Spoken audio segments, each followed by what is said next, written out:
Bienvenue à ce tutoriel sur comment relier le nom de domaine à l'hébergeur que l'on a choisi lorsqu'on crée un site web. Ça va être un tutoriel court et je vais aussi expliquer un peu comment fonctionne votre machine lorsqu'on essaie de rentrer un nom de domaine et que l'on a accès au site. Donc, on va commencer immédiatement. Ce qu'on a présentement à l'écran, c'est un diagramme très simplifié de comment ça se passe. Premièrement, vous allez entrer l'adresse du site. L'adresse du site, c'est généralement www, le site et l'extension .com, .fr, .net.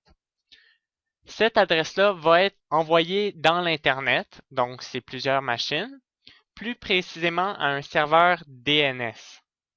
Donc, le serveur DNS qui est Domain Name System, qui va vérifier dans sa base de données, chercher l'adresse en question et nous renvoyer l'adresse IP à laquelle elle est liée.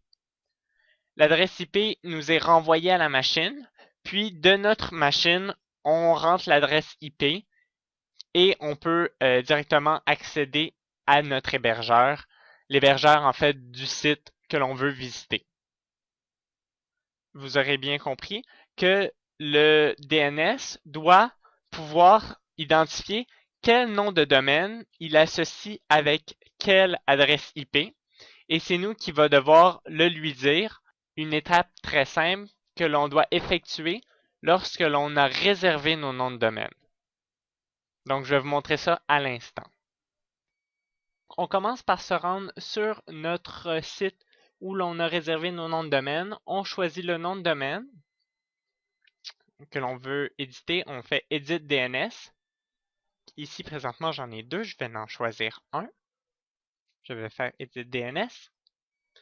J'ai déjà lié le DNS à un hébergeur. Donc, la seule option qui me présente, c'est Move DNS, mais c'est sensiblement la même chose. Donc, présentement, on va faire Move DNS. Donc, on va se rendre sur notre hébergeur. Il nous donne les serveurs DNS primaires et secondaires. On va les rentrer. Et il suffit tout simplement de cliquer sur Lier le DNS. À partir du moment que vous avez vos noms de domaine et que vous avez votre hébergeur, cette petite étape simple peut se faire.